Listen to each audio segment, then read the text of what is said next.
Right. Hello and welcome, everyone. We're so excited to gather with you this evening for Artifacts, Character and Values online session. Thank you for joining. We're going to just warm up a little bit as we get started, and some people keep joining. So I invite everyone to, if you're comfortable, please turn on your camera. We'd love to see you, and please open your chat. We're going to be sharing some comments and links and questions in the chat. So we're going to have that active. So please get yourself comfortable. And we're going to be together till about 5:15. I'd like to begin with some introductions. I'm Tony Guglielmo, Executive Director of ARTEFFECT, and I am based in Santa Monica, California at the Lowell Milken Family Foundation. I've been in this position for almost 3 years and very excited to be leading this visual arts education initiative. I'm joined today by members of my team that I would like to quickly introduce. So joining us today is Connor Walden, our project manager. Hi, everybody. So nice to see you and excited for character and value session today with Veronica. And also we have Kate Rose, our program coordinator. Hi everyone. Hope that you're having a great night, and I'm so excited to see all your faces. And also joining us behind the scenes is Katie Ward, who's going to be helping us to monitor the chat. And Katie is our program assistant. And we also have on our team our most valuable team player, Lowell Milken, who is the Artifact founder. And just want to acknowledge Mr. Lowell Milken's vision for making Artifact available and this professional development offering available to all of us this evening. So as we move forward, I would like to welcome everyone that is on this call. I know that you're joining from all different time zones, so good evening, late afternoon, and welcome to our returning educators, and also a special welcome to this year's Artifact Ambassadors, our new cohort that is just starting out. We have an amazing group of 28 educators nationwide. We're posting some information about our Artifact ambassadors in the chat. Please go ahead and take a look at that press release. We have a nationwide cohort from across 17 states and all different cities across the nation, all different types of schools, and middle and high school educators. So welcome to our ambassadors and to our returning educators, our previous ambassadors. I see some familiar names here on the call, and also to those of you who are new to Artifact who are joining. Very excited to have you gather with us this evening. So as we get started, just some housekeeping. We are going to have everyone muted, but you can go ahead and post your questions in the chat as we move along, and we'll be monitoring that periodically. And just want to let you know, Kate is posting some information if you need closed caption and our code of conduct, so keep your eye out on the chat. Okay, so I wanted to begin with an overview of Artifact's mission. For those of you who are new and returning, Artifact is a visual arts education initiative. We're funded by the Lowell Milken Family Foundation, as I mentioned, and we have a broad mission of inviting educators and students to explore stories of unsung heroes from history. These are diverse and inspiring stories, and we look at these individuals as role models. And they're lessons that they model for us as role models, and primarily offer three main offerings. We offer professional development. This session is one of our professional development offerings. We have a series of online modules throughout the year. We also have a fellowship. We also offer an annual student art competition that I know many of you are familiar with. We'll be talking a little bit more about that. That's now open through April 21st, 2026. And we also produce exhibitions of award-winning student artwork. So you've been hearing about the unsung heroes, and just to take a moment to define that for everyone. So at our center, the Low Milken Center for Unsung Heroes, we have a growing list of unsung heroes. These are individuals from history who have done extraordinary things that have impacted the course of history. And these have been things that have changed the course of history in service to others in society. In doing so, they've demonstrated heroic traits and actions. And so we look at those heroic traits and actions as part of the lesson and the materials that we share out in the lesson plans. But these are things like courage, compassion, perseverance, conviction. And we have a growing list of about 130. They come from all different disciplines and fields of endeavor and cut across time. And so, fortunately, tonight we're going to be exploring actually the character and values, character traits and values that these individuals embody to our students as role models.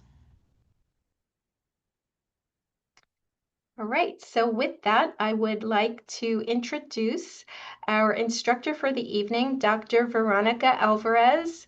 And Veronica is Executive Director of Create California. She is a leader in the field of arts education. She's now working at the statewide level for arts advocacy, but previously in her career, she has been a museum educator. She has worked very closely with classroom teachers, developing professional development inside and outside of museums and in the classroom. Veronica is someone who has been closely aligned with ARTEFFECT for many, many years, and has been on the judging panel for the annual competition. Veronica brings her expertise in educational leadership and social justice and English language learning. So we're just thrilled to have Veronica leading this session for us tonight. And with that, I would like to turn it over to Dr. Veronica Alvarez. Hello, everyone. Are you as excited to be here as I am? I love, yeah, doing policy and advocacy work is tough because you're like, the arts matter. And then some folks are like, yes, but, and I'm like, no, no, but. So I'm so excited that I feel like I'm in a group that I don't have to really advocate for too much. So, as Tony mentioned, I've been in museum education. I started as a high school teacher and then went to the Getty for 15 years, the Los Angeles County Museum for another 5 years. And then more recently, I was at CalArts before joining Create California. So the pandemic happened. When I was teaching at CalArts. So this Zoom, I know you probably thought, oh, I could relax for the next hour or so, but we're gonna make it as engaging as possible. We're gonna have you chat. So we're gonna talk about art. We're gonna look at art and we're gonna discuss art and we're gonna make art, okay? And write about art. So all of the things. So I'm excited to be here. So, The next slide, please.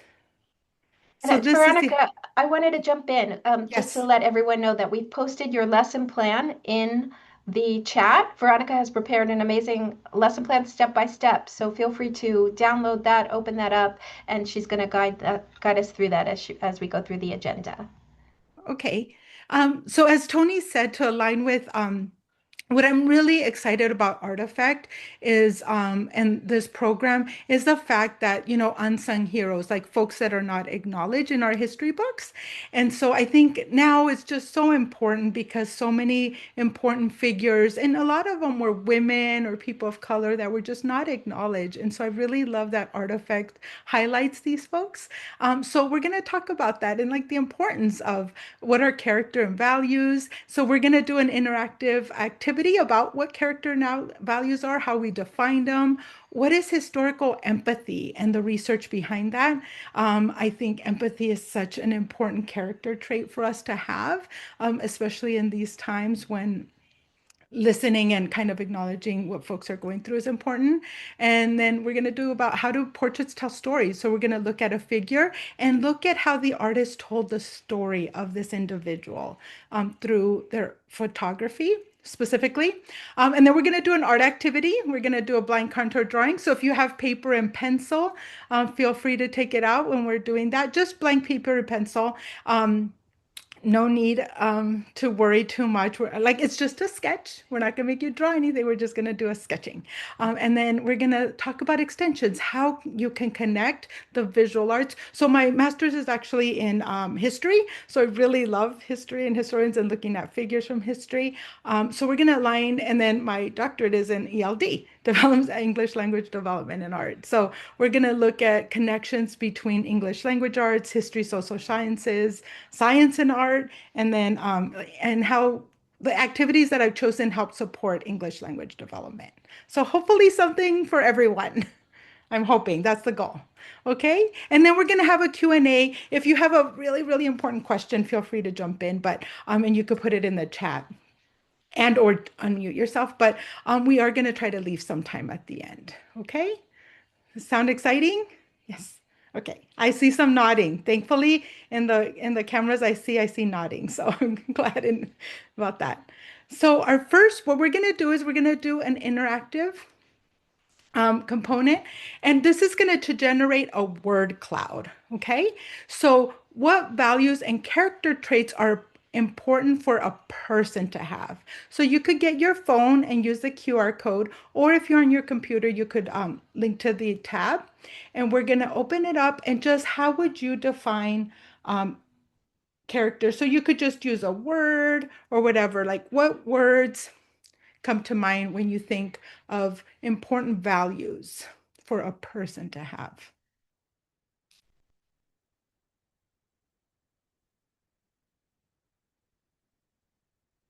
Okay, I'm getting that the poll is locked. We're going to open up the poll.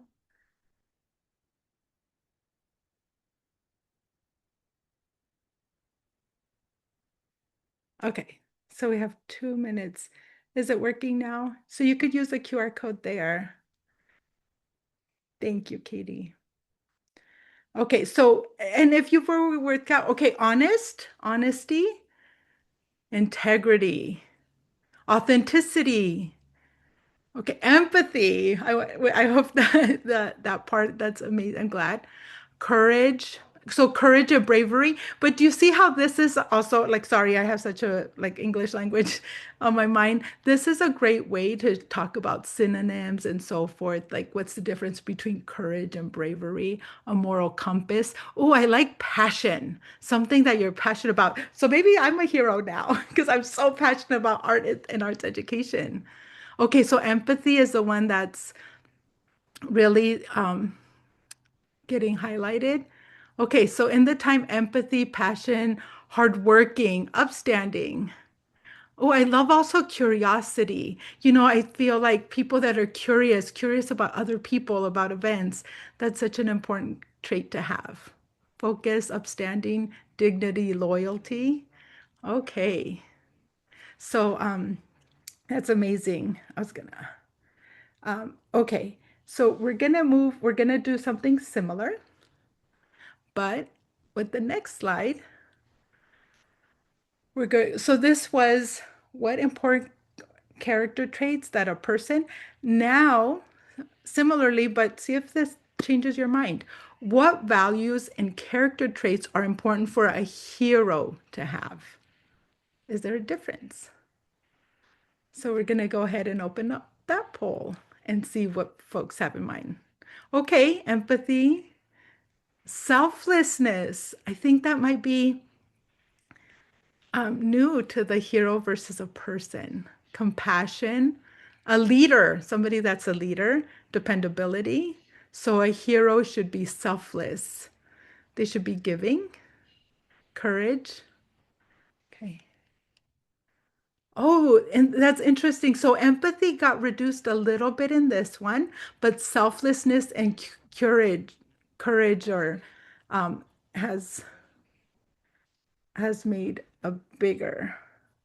Oh, we're getting more empathy. Resilience. Okay, I think that might be new. Um, Courageousness, honor, resilience. Okay, so that's interesting to talk about, like the slight difference. There's a lot of similar words. So this idea of a person versus a hero, and then and and how like a person versus a heroic person might have some similar traits, but there's slight difference. Okay, thank you.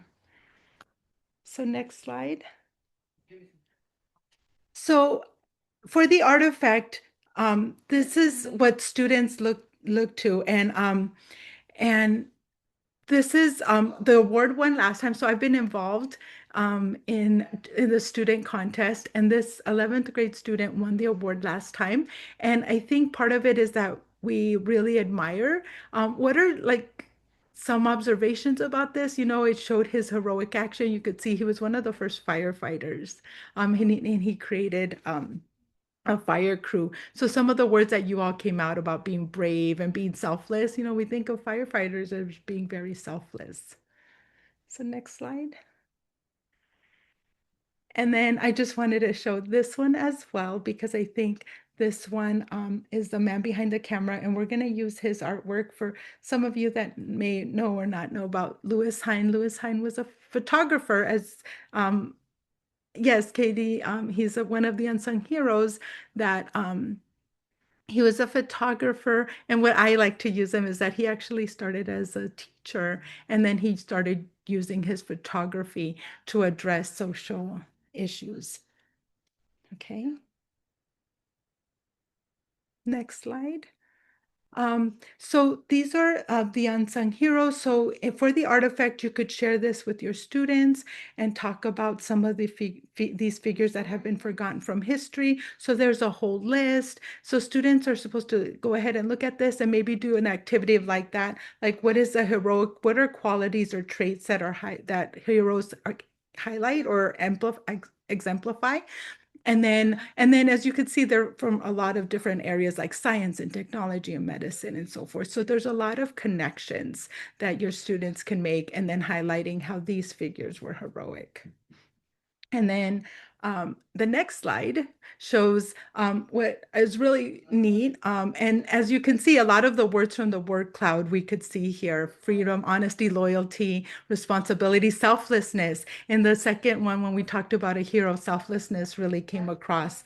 So this is a really great resource that the Artifact team has created that you could share with your students, both to distinguish the values and traits alongside the actions that make an effect. So the idea, like a hero, a lot of people could have these important traits, but a hero acts on them. And I think that that's an important distinguish, that a hero acts on these and uses these values and traits to change the society or change something in all of these areas, in the vision areas, like in civil rights and in engineering and innovation. What actions do they take to change the field of math or science? Okay, next slide. So now we're going to talk about empathy. What is empathy? And that was actually the one that we all saw was highlighted both. It was the biggest in the trait that a person should have, and it was almost the second biggest after courage in the word cloud that we generated. So what is empathy? We talk a lot about it, so I wanted to take a moment to share and define it.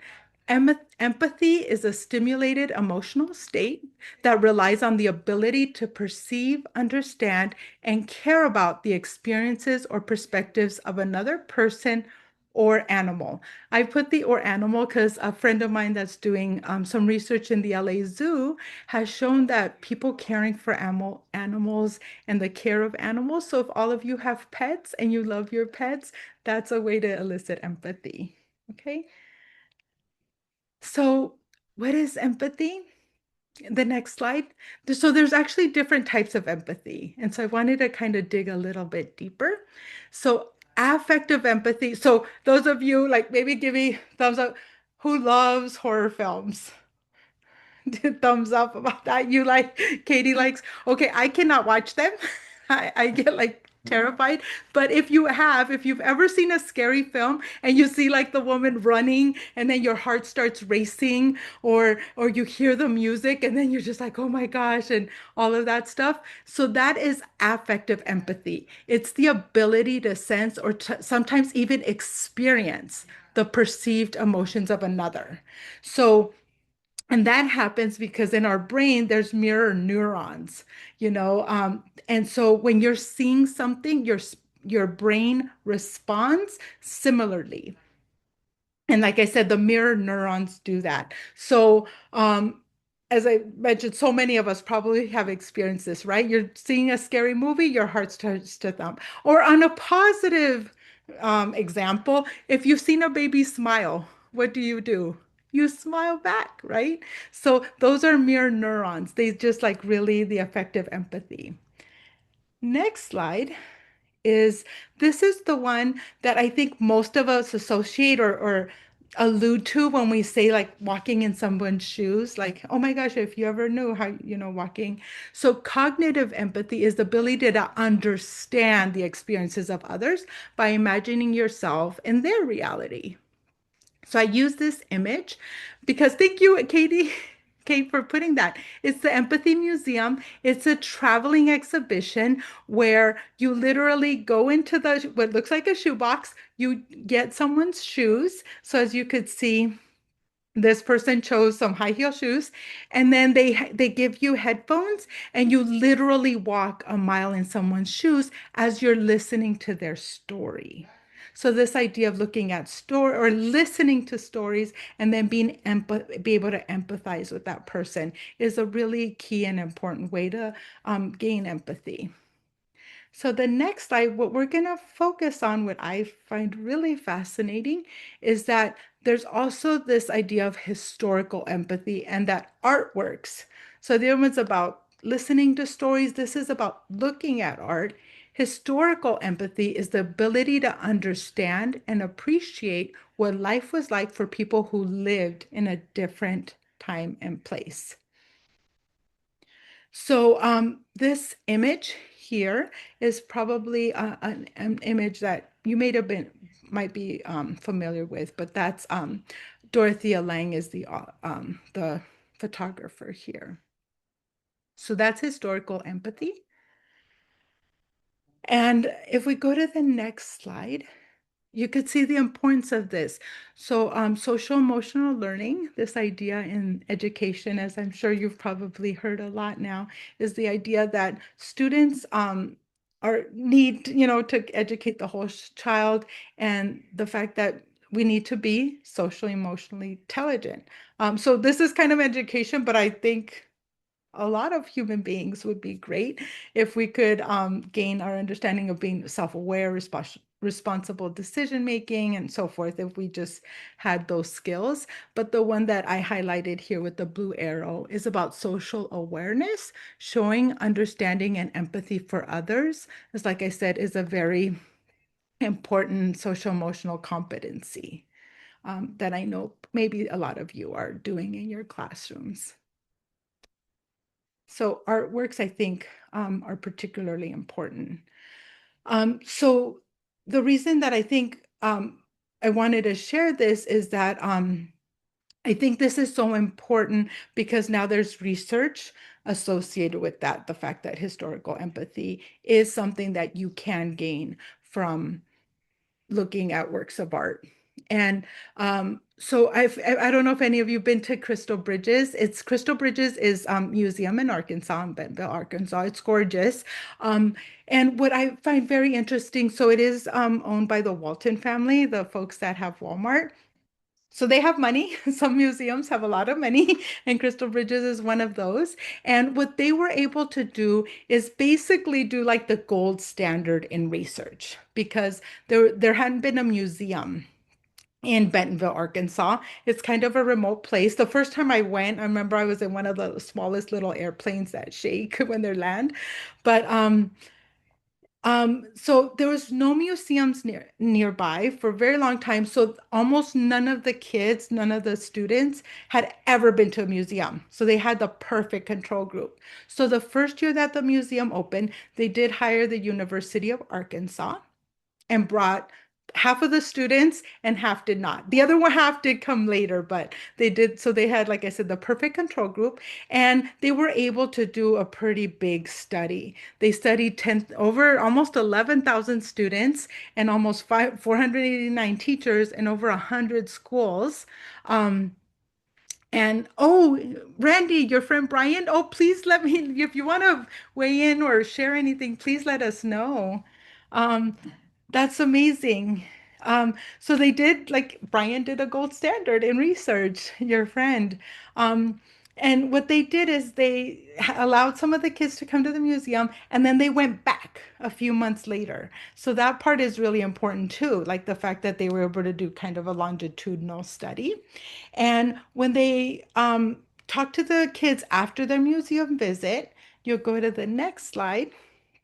This is some of the findings. One of the key findings, well, they said that students looking at art increase their critical thinking, they increase their historical empathy competency. They increased their tolerance and they had more interest in going into museums. But obviously, the one I wanted to focus on is historical empathy. And as you can see, the rural schools, sorry, English is my second language, so I don't know why I can never say rural. Rural schools had the biggest increase in their findings. But kids, they realized that kids, when they talked about them, that they could imagine what life was like for people 100 years ago. And looking at a painting or artwork so that I try to imagine what those people are thinking. So this idea of increasing their history, like looking at figures from the past and being able to empathize with them, was one of the key findings. Next slide. So the next few slides show examples of how this happened.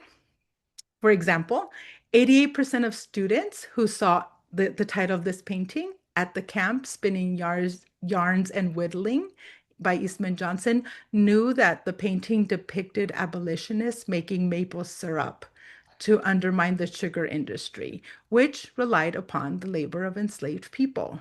So they saw this at the museum. They were able to go back a few months later, and students were able to articulate and empathize with abolitionists, so people fighting against slavery. So that took bravery at that time. Similarly, 82% of students who saw Rosie the Riveter, this is a pretty iconic painting by Norman Rockwell, they could recall and emphasize the importance of women entering the workforce during World War II. So this was a big step in like women and so forth. So, women going into the workforce for the first time, women like being in charge of families as men went off to fight in World War II. Students were able to look at this painting and empathize and see the strength of the women and what strong characters were needed in order to be able to do this while men were away. So with the next slide, as you can see, the students were able to identify the stories in their painting. So now we're going to do something similar. How do portraits tell stories? So if you'd like, right now, we're going to have a discussion with this work of art. So if you want, you could put in the chat, or if you want to unmute and go ahead and share. The very first question I'm going to ask you is, I think Connor, if you hit the thing, what can you tell about the female figure in this work of art?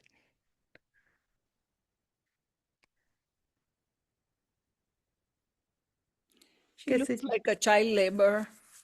Okay, Nakir, I'm sorry. Do you want to repeat that?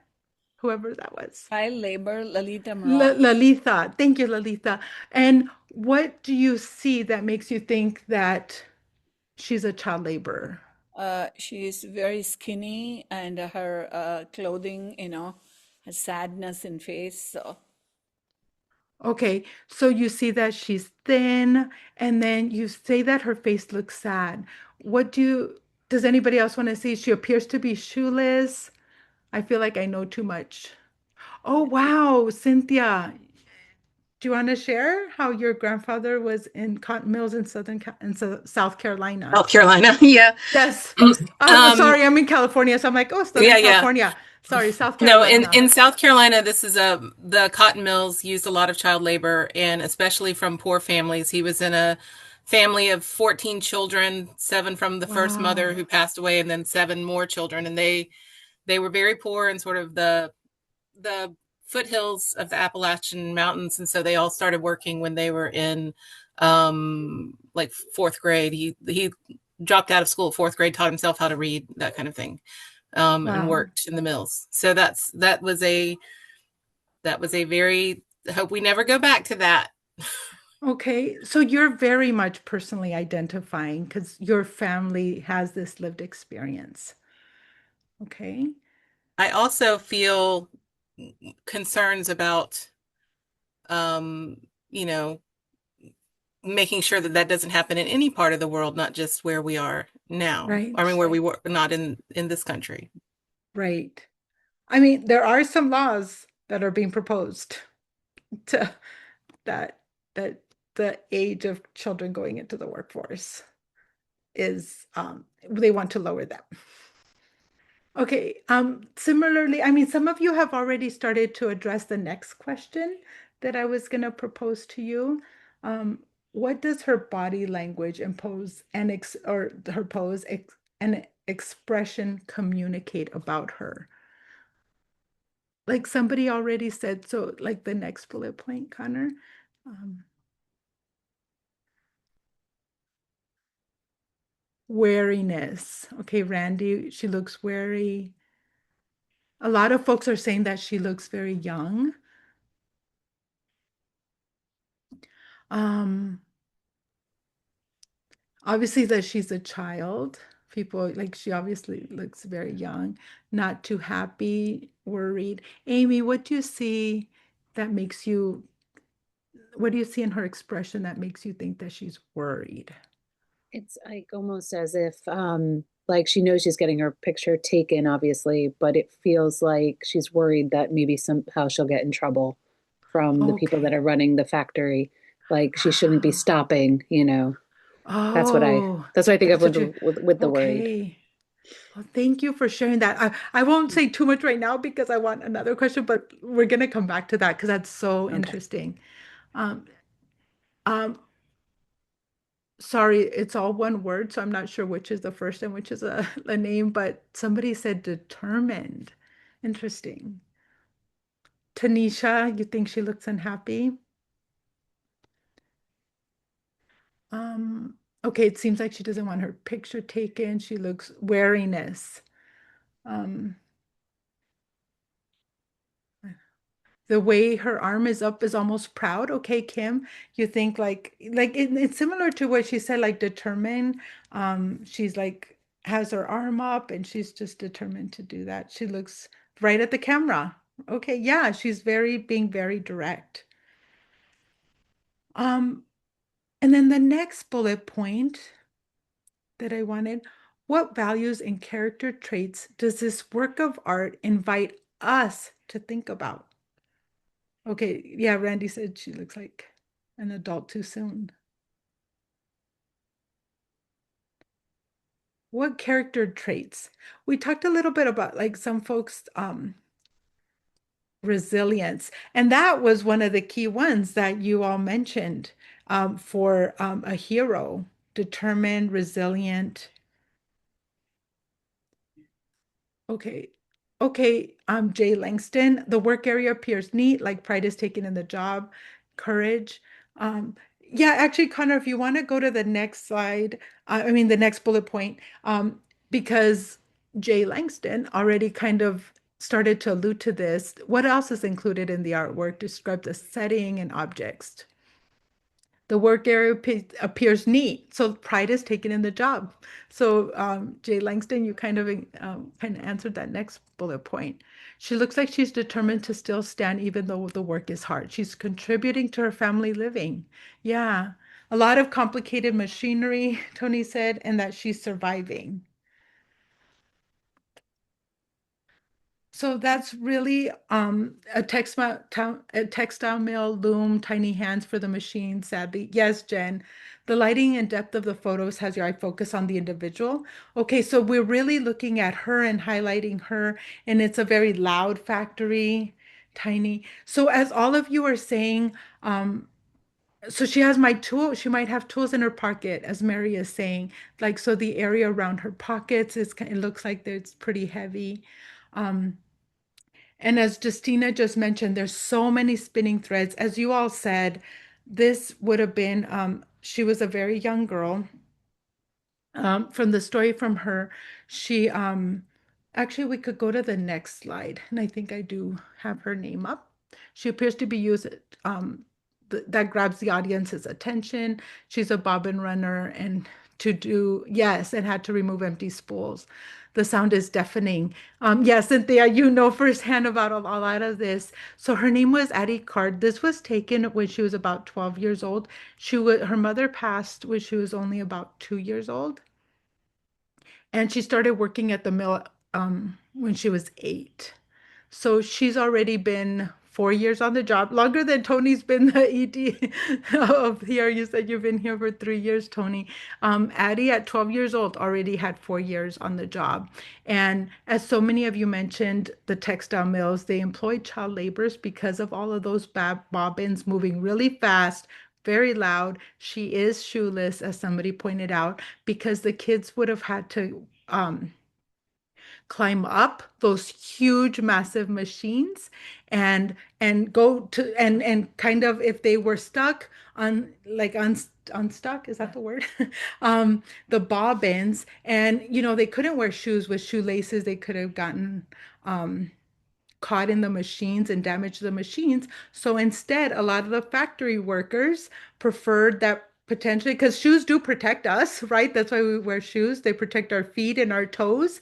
But for the factory workers, it was much more important to protect the machines. So they weren't allowed to wear shoes so they could climb up on these bobbins. And a lot of the kids had fingers, toes lost, as Cynthia's family probably told. So that's the story of Addie. She ended up living to about 94 years old, but she died. She passed away in poverty, unfortunately.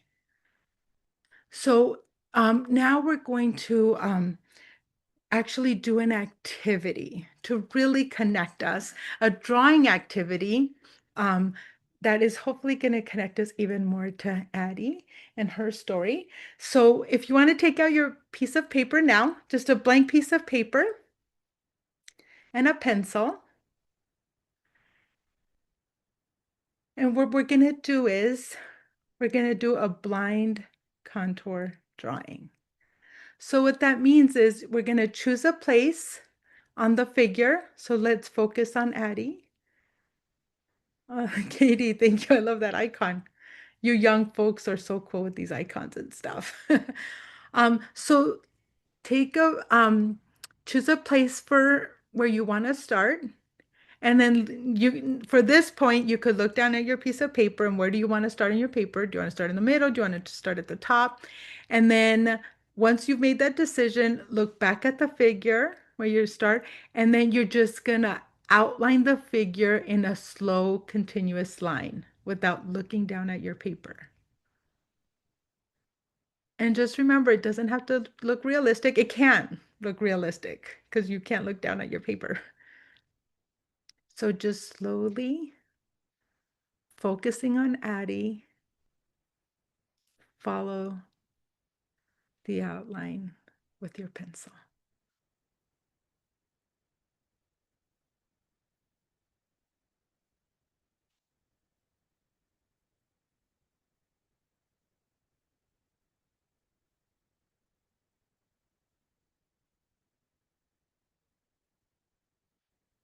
I'm going to give you another whole minute. So go ahead and go as slowly as you can, just focusing.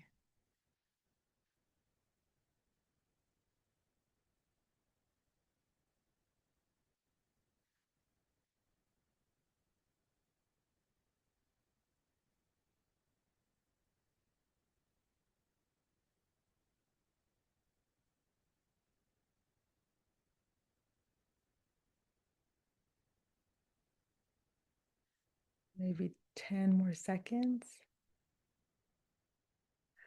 Okay. Do folks want to share what they did? You could either put it up to the screen, or those of you that are fancy, oh, be black. I almost could see yours. Or also you could take a photograph of and upload it to your computer. And oh, Lalitha, that's neat. And you could open up the chat and click. So Kate put directions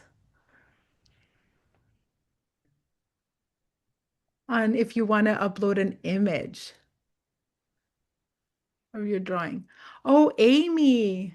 Oh, how many could you put it even closer? I want to say, oh, Cynthia, that's so cool. Wow.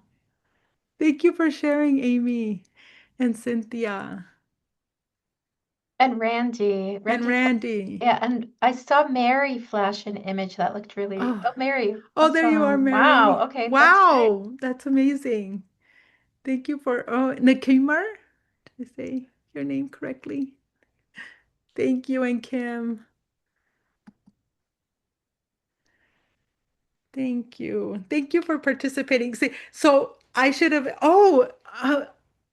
Rabrahem Colby.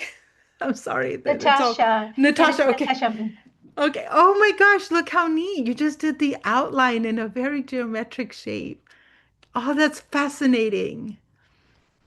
So I love doing the activity because, yeah, hopefully it's not intimidating, because if you're not an artist, it's just in a process of you to connect with the work of art, but the artwork doesn't have to be realistic.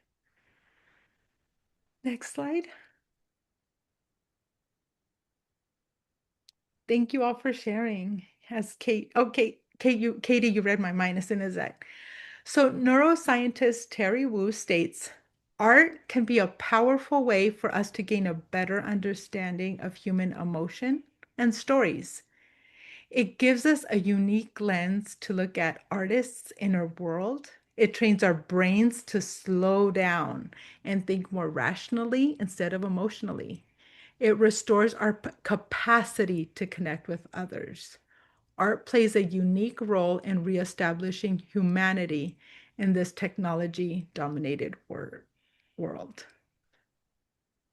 So I think that's just like such an important thing. But using your thumbs up or down icon, do you agree or disagree with this statement? And using the chat box, why or why not?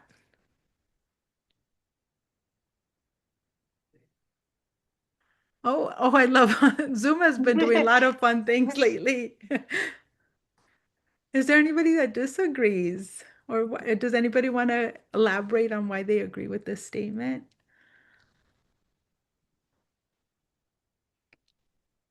I Well, love I'll that. just jump in for a second there, Veronica, because I think that this statement really sums up what you had us do with the blind contour drawing, like the careful looking, gaining a better understanding through that careful focused looking.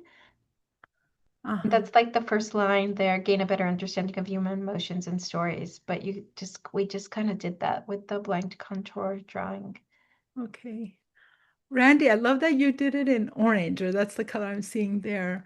And it just really, it's neat. Thank you. Okay. The next slide. Okay, and then B Black said, I really like the capacity to connect with others.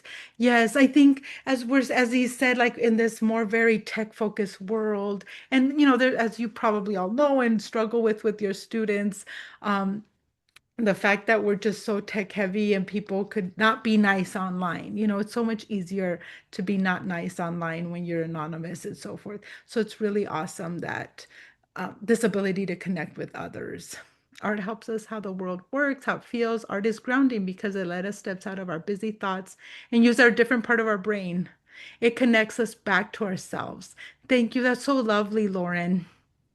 Um, eh, um, I really, yeah, I think a perfect example that really was the epitome of that was like COVID-19, right? Like we were all going the world, it was a worldwide pandemic, and art is the way that really connected us, across the world. All of those videos in France when people came out on their balconies and started playing music or singing, um, connected us through film, through storytelling, even baking bread. Everyone like, putting up those videos of them baking bread. It's just such an amazing way for us to connect with each other, like now. And I think through history, as a historian looking at objects from history and what we just did now, in some way, Addie is no longer with us, but learning about her story hopefully connected us, and then Cynthia connected you and your family very, very intimately and concretely. As Kate said, art has no language. It's easier to relate and understand. Yes, the ability to go ahead. Sorry, I Oh, I didn't was mean to going to interrupt. jump in. Veronica, no, sorry when we were preparing for this session, you talked about how photographs are historical primary sources. And I think Right, that also is a nice point here that it keeps the present, it keeps us in, it brings the history to the present because we're looking at this as a primary source right, document. right. And then, as you saw, as I showed in the beginning, the student that did this portrait of Lewis Hine, this is a photograph of Lewis Hine. And art is also powerful. And I think that that's what the artifact, both the student works of art that are created and then the heroes that they depict are incredibly powerful because Hein was originally a photography teacher, and because he took these photographs of child laborers, he actually implemented the first child labor law in the US.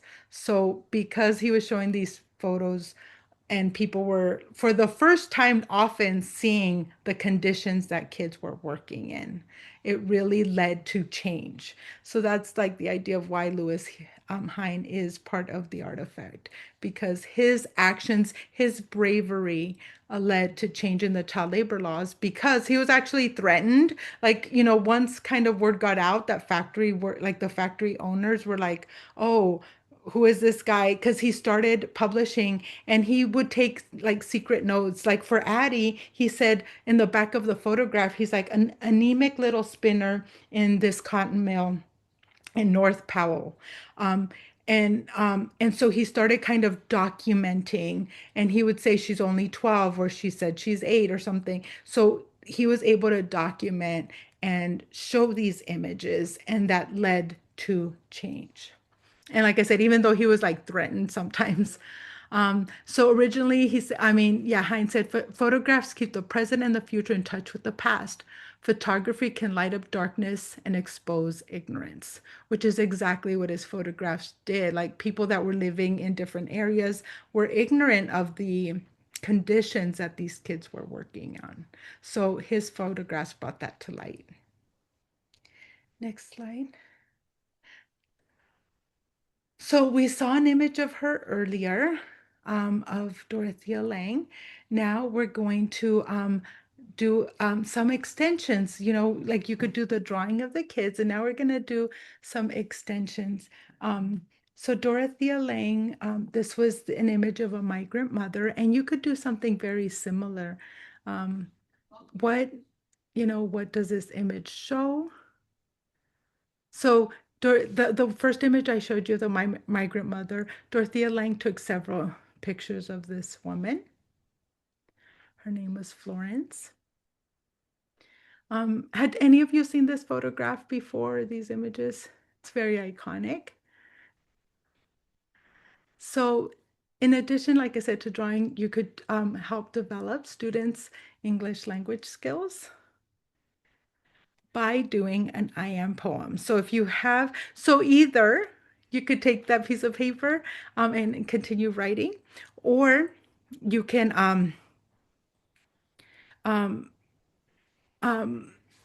just use one of these and we could do a collaborative poem. So the extensions part is we're going to offer suggestions for extensions to integrate the art to other subject areas.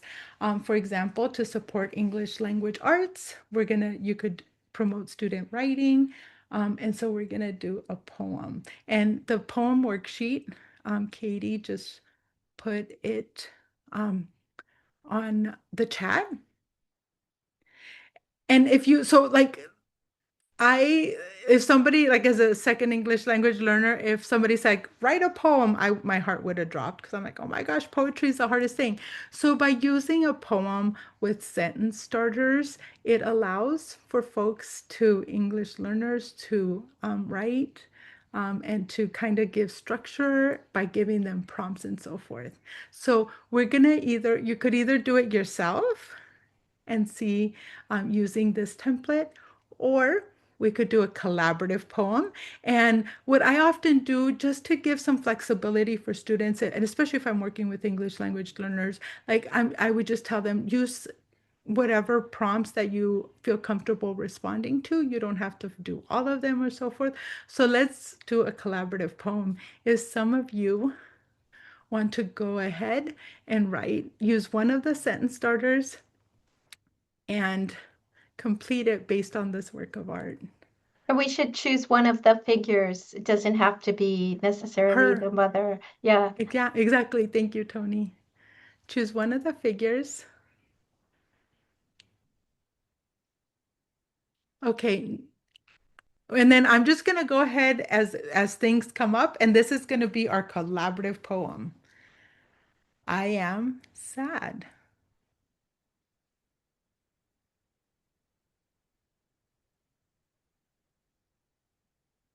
I pretend that I have things under control. I hear children cry. I see worry. I wonder where our next meal will come from. I wonder what the future holds for us. I feel tired. I see an empty plate. I pretend that things will be all right. I want a better life. I pretend I know what will happen next. I dream of safety and security for my family. I dream for a better future. Wow, that's like, imagine like putting all that together. That's really awesome. And then I can't like Lalitha did one to I could um if somebody wants to download it and read it, that would be awesome. I love this. I dream for a better future. I pretend I'm okay. I hope to feed my children one day. Oh, I dream for better days. So as you could see, like what I love about these are called sentence starters for those of you that work in English language development, just prompts so that to get English learners. And what I love about these is like, you could adjust it to students' comfort level and to students' experiences, because it could be as simple like, I hear sorrow. Like Jennifer, that's like so beautiful. I hear sorrow. Like that seems very profound. And if an early language learner might not know what sorrow means, but but it's just like one word. They could say, I hear sadness. That might be another word that and so I feel invisible. Like, you could really, if you wanted to have follow up with students, because again, that seems so profound. Like, I feel invisible. The fact that this woman, her name was Florence, she was about, I think, I want to say 35 when this was taken. And if those of you that know a little bit, she was in Nipomo, California. She was a pea picker, and their car had broken down, and she had 7 kids about this time. And so Dorothea Lange was driving by, and her family had gone to be pea pickers, but the crops had frozen over, so they weren't able to stay there and they had to move on. But again, Dorothea Lange, I think it was Life magazine. So this image was published in Life magazine, and then the US government sent food to the migrant workers that were working there. She didn't benefit from it because her family had moved on, because they had to. It was like chasing crops and so forth. So unfortunately, she didn't benefit from that. But again, this idea of the power of photographs and the power, like when people saw this image, they really empathized and wanted to help this family. Okay. Oh my goodness, time is going. I have just a few more minutes, but thankfully, as I said, so this could be an ELD activity, connect with English language development. You could use it again, like what the words that kids come up with. Like I said, sorrow is so powerful. It's like it means more than sadness. So you could, as you could see, you could talk about synonyms. You could really delve into the language that is generated by this activity. Oh, Marcy, thank you for pointing that out. Sense starters also work well with social special needs students. Okay, so for the historians in the room, the next slide, you could do an interesting, because like I said, like as Tony mentioned earlier, I feel that works of art are primary sources. You know, I worked at the Getty Villa for a long time. It has just Greek and Roman art, and those artworks are primary sources from Greek culture, from Roman culture. What does it say about the culture that creates and generates these objects? So this one's obviously America. This photograph was taken about 1910. And then as you could see, so like I said, as a historian, when I was training to be a historian, we only looked at read books. We only like read stuff. And I really wish now my professors had included artworks. Excuse me, but you could do a comparing and a contrast between the work of art and the historical record. And, you know, this is a historical record of this is Lowell Mill. So this was in Massachusetts. It wasn't exactly Addie.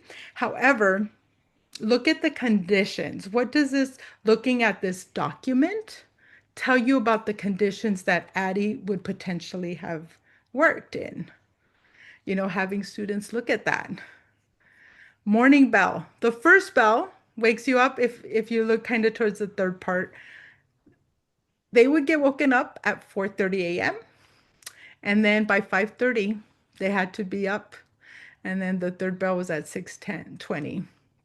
And as you could see, it was very seasonal too. From March 20th to September 19th, you started work at 6:30 a.m. and then you left at 6:30 p.m. So this 12-year-old girl was working 12 hours a day. She did get Saturday evenings off. And then so that was kind of during the spring, during the fall into the spring, you got to, I guess, sleep a half hour later and you started work at 7 a.m. and then worked until 7 p.m. So you still had to work the 12-hour shifts. So really looking at the text and image and how you support and what is more powerful. You know, like I said, all I did when I was getting my history degree was looking at text. So how does the power of image and text, how does that align? How would you compare and contrast those? You know, okay. And then to wrap up, then the Oh, next two slides. Yeah, go ahead. oh, we're good, Veronica. We We're still have good. 15 Okay. minutes. Mhm. Okay. And you Sorry. can go like another Somebody, 10 minutes. okay. Yeah. Somebody said I was behind schedule. So I was like, ah. Um, so, and then another extension is, and this is just an excuse to show you my favorite work of art at the Getty.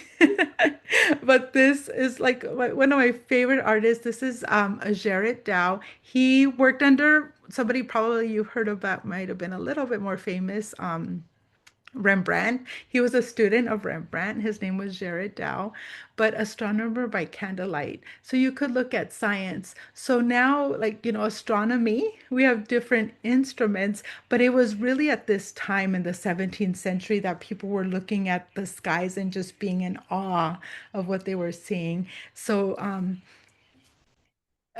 sorry, Jennifer, it's powerful to think of this specific girl working so many hours. Okay, the image and the document together tell a more comprehensive story. Yeah, thank you, Jennifer. And what's ironic, if you want, sorry, Connor, could you go back to the previous slide and then we'll do that. Like to think about this, like this was an advertisement, you know, like a job, like, hey, come work for us. This is what you work. And it was like supposed to be this thing that would draw people to work. So thank you, Jennifer, for pointing that out, that together, like when you could put a face to the name when we did the blind contour drawing and you really hopefully identify with Addie, to putting that face to like the reality of her lived experience becomes much more powerful. Thank you for sharing that, Jennifer. Okay, so now going to Jared Dow. Like I said, this was Rembrandt student, Derrida, one of my favorite artists. And what this was showing, like at this time, the science of astronomy was becoming very powerful. That's why in the left you could see the hourglass, like keeping hour, showing some of the things. One of the words that you all used when we first did the word cloud was about resilience. And this really was meant to show that, this person working late into the night. Um, and then the other word that came up was curiosity. That leads to a lot of interesting things because he was so curious about the world around him that he is working late into the night and really moving the world of science forward. So there's so many connections you can make. So this is how you connect science and art potentially. And I just love this piece. If you ever go to the Getty, those of you that are in the LA area or come visit us, please, and let me know. I'll be happy to share it with you. It's a tiny little painting, but it's just like so detailed and so exquisite. And here you could see him laboring late into the night. So again, you could do something similar that we did with Addie, like what can you tell about this person? What does his body language and expression communicate? What values? Sorry, I got ahead of myself, about resilience and curiosity. And then what else is included? And how do those clues tell us about him? Because here you see an hourglass, here you see a globe. So those are like scientific things.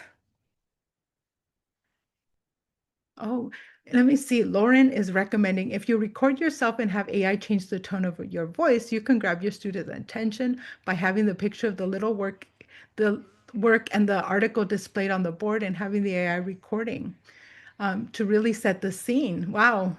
Wow, you're also innovative. I'm no longer in the classroom. Now I feel intimidated to be able to walk in there and be able to do all this. That's awesome. And that's what I love about this, that you all are collaborating to be in a cohort and sharing ideas. That's just brilliant. Thank you for sharing, Lauren. Okay, next slide. And as you could see, and then I wanted to show Jared Dow also because this is another student artwork that we gave a prize to about the shooting stars, about Gene Shoemaker. So again, this idea of being curious about the environment and how these unsung heroes, because of their curiosity and resilience in fighting through, are able to advance society through their scientific endeavors. So now it's your turn. So as the rest of the lesson plan will show. So that's the lesson plan. It gives you ideas, hopefully, that you could incorporate in the classroom. And then you would be able to go look at the directory, to have students choose heroes, learn about their story, empathize with their story, and then there's other activities. So we'll just go very quickly through these slides because I know that I'm running out of time. There's a journaling exercise. Have students really document, like, what I always say, like art is like, for some reason we think of art like as a finished product, even though when we ask our students to write, we always do drafts, right? We always have them do drafts and improve their writing. Artwork and attempting to create art should be the same. So this idea of having students just like jot down their ideas and then learning the story. And then after you do that, like highlighting those character traits and how are you going to show that he's resilient or that he's brave? What is it going to be through expression? Is it going to be through the things in the background that you include? So having students really think about that time, the place, and then obviously the time and place when they lived. The abolitionists, slavery was common during that time. So being an abolitionist at that time meant that you had to go and fight against the norm. So having students consider that, and then thinking about the research materials There's also sketching exercises. Again, just what I said, having students sketch out their thoughts, sketch out individual elements that they want to include, what details, and then considering the attributes. And then, as I mentioned, there's a lot of connections. So the lesson that we created for you that you were able to download, we try to include all of these social studies connections, obviously with that, um, uh, and then ELD standards. Okay. And we finished, I think, just on time. Awesome. Thank you. Thank you so much, everyone. Veronica, thank you so much for this awesome lesson. How wonderful that you've guided us through so many big concepts here, and I want to thank you. Too many. No, it's awesome. Thank you to you and for showing us a historical empathy and really unpacking that as a primer for understanding the heroic traits and values that we're building into the lesson plan. So many ideas for how to do that: the careful looking, the blind contour drawing, looking at the documents, historical photographs, the I am poem, and the language connections, and so much more. So this was all research-based, which is also really interesting. And I just want to thank you again for a wonderful, action-packed, and really deep and thoughtful visual arts lesson. And thank you to everyone for participating. I know that we're coming down to just a few last minutes. I don't know if there's anyone that would want to ask a question.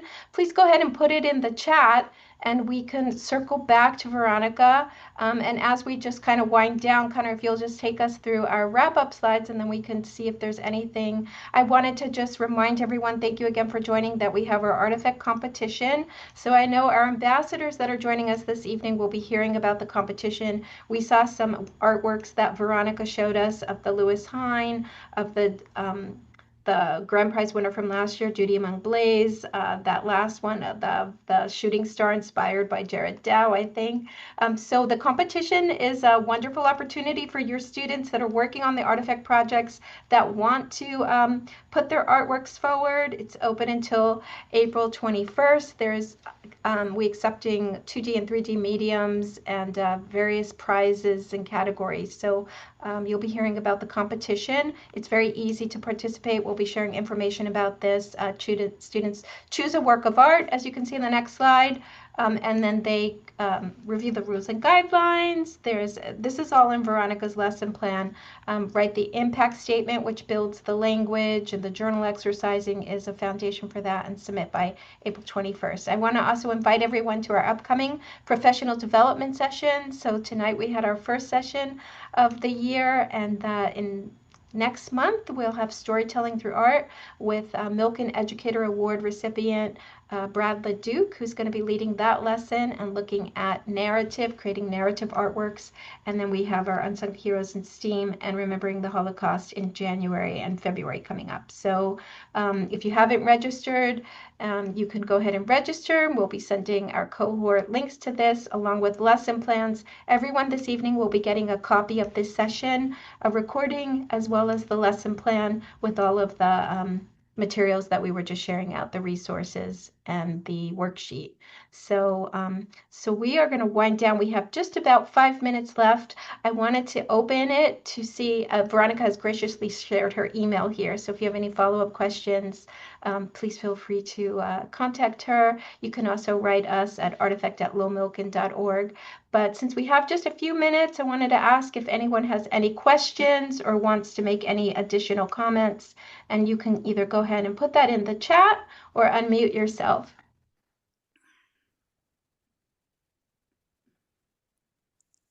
And did I miss any?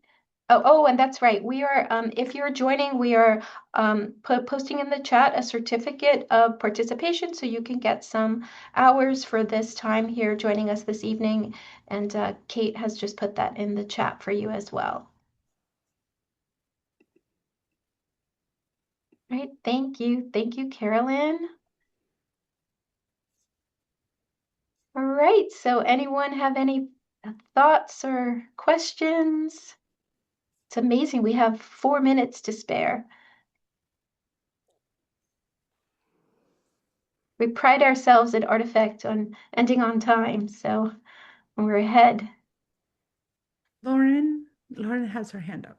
Okay, Lauren. Yes, go ahead and unmute yourself, Lauren. Hi, everyone. I just wanted to say thank you for the work that you're doing. I teach career and technical education, and we're working very hard to be able to align different types of credits for our students. And this is a wonderful opportunity to be able to do that. So I appreciate you guys putting this on. It's a lot of wonderful work, and I wasn't ready for it to be over. I want to keep going. So thank you for what you did. Lauren, thank you so much. We're thrilled to have you as part of this learning community.